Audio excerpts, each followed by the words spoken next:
I'm sitting here with just this horrible realization. I have spent most of my days figuring out how I can become physically, mentally, financially, spiritually healthy enough to be able to afford and take care of a child. And not only have I taken that time, but I've done the math, and it does not work out. I am not young enough, or fertile enough, or financially stable enough to even do another round of IVF, and at 36, like, I'm sorry, like, you're gonna say, like, you have time, like, I don't. Because I can't spend another minute of my life trying to make something work when I'm just fighting upstream. I don't have a support system. I don't have the money. I don't have the resources or the community. And it just kills me. It kills me that I had embryos with my ex-husband that were viable, and they're just gone now. And my future with those children and my life as a mother is just, it's gone. And it's not just that it's gone, it's the fact that it was decided for me by so many other people and factors. And that's what kills me, because it was not my choice. And I'm angry. And I'm heartbroken. Who in their right mind would want to tango with a woman who has already hit the wall? What's she got left to bring to the party? And if you decide to have some kids with her, there's a chance they might end up with some extra quirks like autism or Down syndrome. It's not just me saying it, the evidence is piling up that a woman's age can play a role in these things. A woman who's been around the block a few times, with kids from a previous marriage, is finally ready to settle down. But hold up, she's got some emotional baggage from her past relationships that she hasn't quite unpacked yet. And let's not forget about the health issues that might come from indulging in too many Snickers bars in her undies. Plus, she's overweight. You might think that with all her professional achievements, she'd be looking for an equal partner, but nope. This woman has her sights set on a man who's not only younger and hotter than her, but also richer than her. Well, the girl can dream, right? Isn't it just fantastic that so many Western women are ready to settle down these days? Unfortunately, men over the age of 40 don't seem to have quite as much luck in the love department. It's a tough reality. Somewhere between 12 and 15% of them end up tying the knot. But is marriage really all it's cracked up to be? Marriage is a high-stakes game, even for the optimists out there. And let's not forget, when a man ends up with a middle-aged woman, he's taking a gamble on his future financial security. The negative reinforcement and teasing from the peanut gallery may be enough to make even the most stoic of pooches cover their ears. Do you know the two notorious wall phases that women allegedly hit?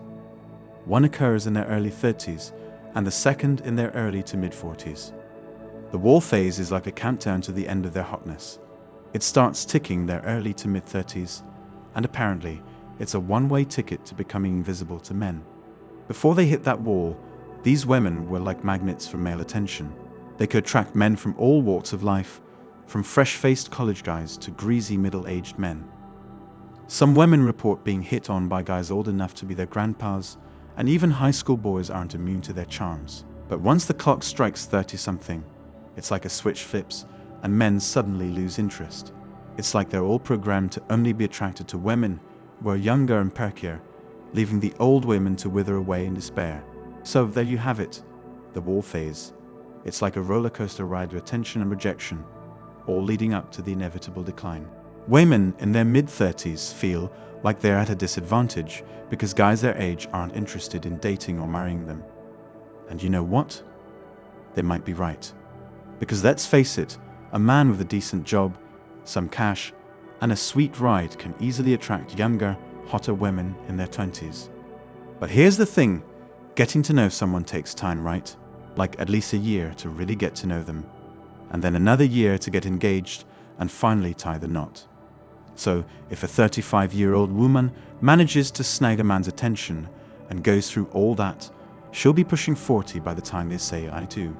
And if she hasn't had kids by then, her chances of conceiving are about as good as winning the lottery. Older men who've already been married and had kids are now on the market again and looking for new spouses. And even divorced guys with kids might be interested in trying the whole marriage thing again. So, if you're in your low to mid-30s, you might just have a shot at snagging yourself a seasoned, experienced man. There are a few women in their mid-30s who refuse to accept the fact that they might not find a man. They just can't wrap their heads around the idea that the only guys showing interest in them are over 40, and they find them repulsive. These women used to hop from one relationship to another in their 20s, but now they're clueless about what's going on. They don't get how things have changed or how they ended up in this pickle. It's quite a shocker for them to discover that men are the ones doing the selecting now and not the other way around. The tables have turned. It's tough for them to accept that they're not being pursued as much anymore, and that the dating pool has shrunk to a bunch of guys who have been burned by women or are just players taking advantage of the desperation of women in their 30s. In the past, I thought that once their close friends started having children, many women in their mid-30s would begin having children as well. All of my close acquaintances who are in relationships and in their mid-30s have chosen against having children at all. It is repulsive to watch that these 35-year-olds are still having parties and hitting the clubs like they did when they were 20. I find it repugnant to watch women coming to bars to approach 25-year-old men. Young guys only care about getting laid, which makes many women feel inferior to themselves since they are undervaluing themselves. They don't give a damn though. They yearn for the attention of young, attractive guys because they want to prolong their joy a little bit longer before they reach middle age. The infamous second wall, a hurdle that many women face in their early to mid-40s. Even the young guys on the prowl for some sex start to lose interest at this point. It's a tough pill to swallow. Interestingly, our Asian and black sisters tend to hit the wall a bit later. They get to enjoy a few extra years before they start packing on the pounds and hitting menopause. And when they do lose their looks, they transform from looking like 29 or 32-year-old women to suddenly looking like 38 or 39-year-old women in the blink of an eye. Women are like early boomers. They hit their reproductive prime sooner than men. But just like a flower, they'll start to wilt away earlier too. So they have to get a move on if they want to pass on their genes. That's why they tend to be drawn to guys who can provide for them financially. On the flip side, men are all about that baby-making potential in women. More than half of the women I know couldn't resist the temptation of dining out, buying shoes, and having a blast with their friends when they were young. And when they hit their mid-30s, they went all out on cosmetics and cab fares too.